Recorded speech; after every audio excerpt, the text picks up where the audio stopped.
Dr. Shirazi, a board certified dermatologist. Welcome back to my YouTube channel. Today, I thought it would be a good idea to go over some tips and tricks for starting a retinol. I feel like there is so much misinformation out there about it. A lot of people just give up on it, even if they weren't using it right. After a few weeks, they'll just stop because maybe they're using it wrong or they're using the wrong type. So I thought I would dedicate a whole video to just retinols because it is my favorite skincare ingredient. And of all the ingredients that you hear about on the market today, retinoids really have the most scientific evidence behind it. There's no other ingredient that's proven. All the claims that you hear, there's just been years and years of research, so we have so much data on it. Not to say other ingredients aren't great, but retinoids are really a staple in any anti-aging regimen, or if you have acne, they're great at stopping the first line of formation of acne. So they have a lot of skin benefits. Unfortunately, they're very powerful. I call them superstars. So they can be misused and you can end up with a reaction. But before we get started, don't forget to rate, review, and subscribe and comment below. Let me know if you have any questions about this video. So the other day I saw somebody that I felt would really benefit from starting a prescription Retin-A. She was really hesitant because she was worried that it was a chemical. She was worried that it was summer, and she just thought that you're not supposed to be using a retinoid in the summer months. So I just realized that there's a lot of misunderstandings about retinols, and yes, it is a chemical, but so is everything else. Chemical is such a vague term. So what exactly are retinoids and retinols? Well, for one, they're derivatives of vitamin A that bind to specific receptors in the skin called retinoic acid receptors. Retinoic acid receptors do a lot of different things for the skin. They have a function that allows it to change almost the genetics. When the retinoic acid binds to the receptor, then it works its magic. It changes the skin so the skin doesn't clog. It helps improve skin texture. It reduces hyperpigmentation. Dermatologists call it your skin is either retinized or it's not retinized, meaning that it's been changed by a retinol for the better. It stimulates collagen production. It helps protect the collagen. It renews the skin. It's not an exfoliating agent, but it does help renew the skin and protect the skin.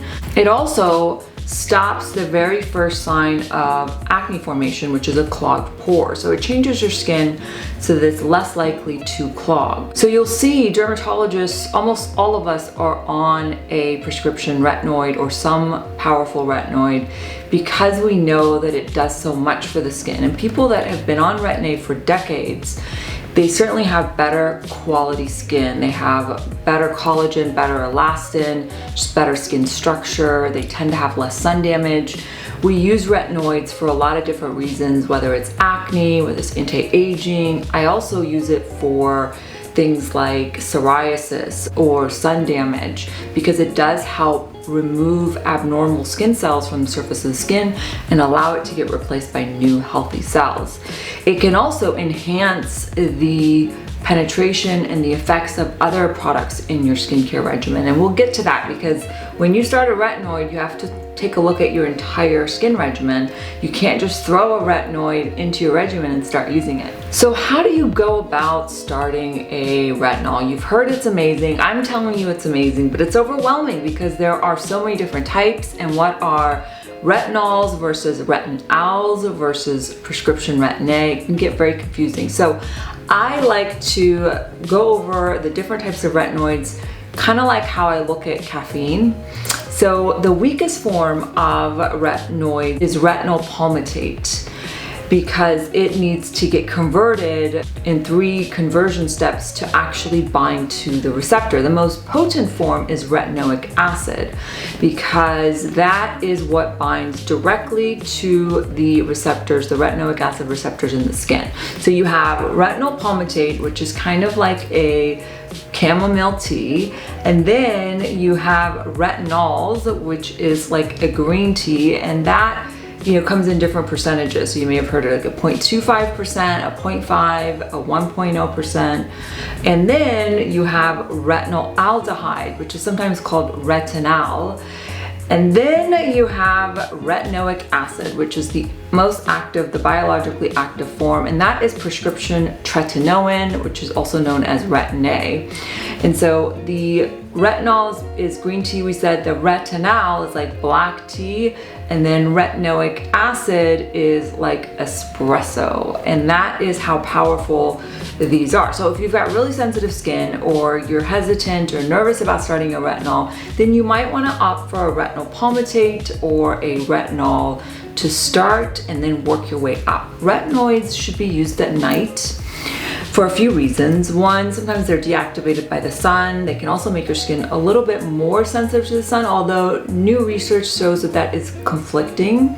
You can totally start retinoids in the summer as long as you're wearing sunscreen. As long as you're not one of those people that goes out there and lays out in the sun and sunbathes, you will be fine.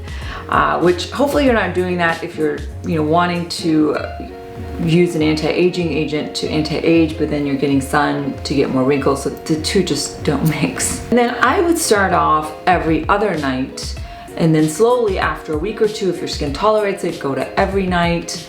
The other reason to use it at night is because our skin actually works the hardest overnight. So between 11 p.m. and midnight, the cell renewal process peaks in our skin, and it helps repair the skin. It brings in new skin cells. So nighttime application I find to be the most effective. Some of the biggest mistakes that I actually see people make is, one, they will just throw in retinoids into their skincare regimen, which already has active ingredients like glycolic acid, salicylic acid, vitamin C, niacinamide, and they're using all these different products with all these different actives.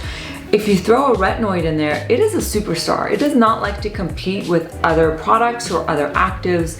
It really should be the only active in your regimen if you're concerned about irritation, because if you're combining it with salicylic acid or glycolic acid or benzoyl peroxide, it might be too overwhelming for your skin, okay? So try to limit the number of products and the number of actives. I would stick with a gentle cleanser, a boring moisturizer that doesn't have any acids or anything in it, and then a sunscreen. Those are the important things to have in your regimen when you're starting it. Now, after 4 weeks, you can introduce maybe a glycolic once or twice a week, but give your skin time to change. The other mistake that I see people make is they'll use it as like a spot treatment. They'll say, okay, I have a pimple, I'm gonna use the retinoid here. Or I have a wrinkle here, I'm gonna use the use it for wrinkles here. Wrong. Retinoids are designed to be an all-over treatment, because remember, we wanna change our skin.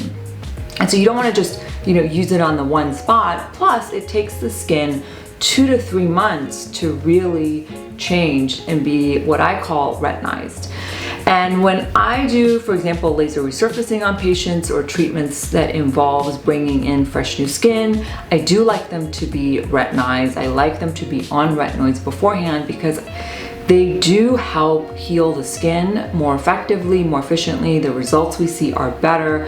So a lot of times we'll start people on Retin-A if we're gonna do a laser resurfacing. They also help heal things faster. So if you get a breakout or you get a stain, then it helps get rid of that a lot more effectively. So what areas should you avoid using retinoids? Because this is important, because this is another mistake that I see. You have to be really careful about thin or delicate skin, particularly skin around the eyes, the lips, neck and chest. That skin is more sensitive, it's thinner, and most likely it will react if you put retinoids there, especially when you're first starting out. And so I tell people, before applying the retinoid, try to use a barrier cream like a Vaseline or CeraVe Healing Ointment or Aquaphor, just to protect that skin. So put it around your eyes, put it on your lips. Don't use retinoids on your neck and chest when you're first starting, and then apply the retinoids.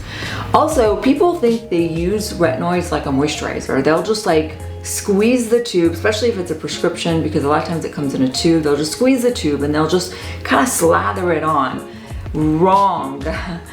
My office has a prescription Retin-A that is amazing, and it comes in a measured pump so you know how much to use. But if you go to, if your doctor gives you a prescription and it comes in a tube and you're just squeezing it, don't do that. You want to use just a pea-sized amount.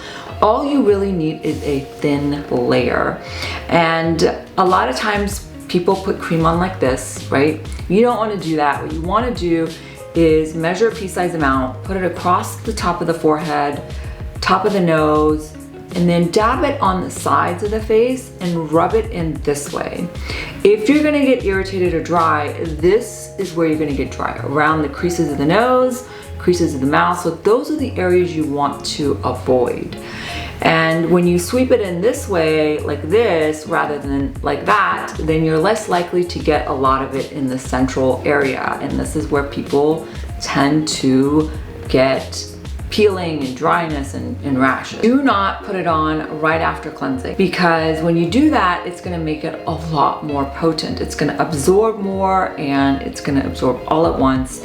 And so you wanna try to avoid that. Now, if you've got super sensitive skin, you can do what's called a sandwich method, which is when you moisturize the skin and then put the retinoid on and then moisturize again. So you sandwich the retinoid in between the moisturizing, and that makes it a little less effective because it doesn't get absorbed as much, but it's a good way to start it if you're super sensitive. All right, lastly, let's talk about some products that you can use. And this video is not sponsored, although I will mention an AussieMD skincare product, which is my own line, because it's a unique product.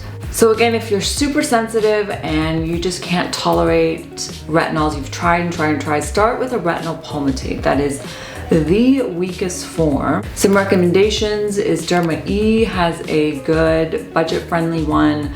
Elizabeth Arden has one that comes in capsules that has retinol palmitate. Shani Darden has a retinol palmitate that is very hydrating. So those are good options for just starting out. So remember, that's the chamomile tea version of retinols. And if we're moving into the green tea, then we're looking at retinols, which can come in different percentages, and you want to get, you know, a 0.25 or a 0.5. Now, a lot of retinols are also made more effective and more potent when they're combined with other ingredients. Like Skin Better Science has one that is combined with glycolic and lactic acid. It's going to enhance its absorption and making it a more potent retinol. From my own skincare line, Lift and Renew combines it with bakuchiol, which has very similar properties to retinol, but combining it makes it more potent, more effective at working its magic. And the formula uses a technology that slowly releases the ingredients as opposed to one big bolus. So it makes it less irritating.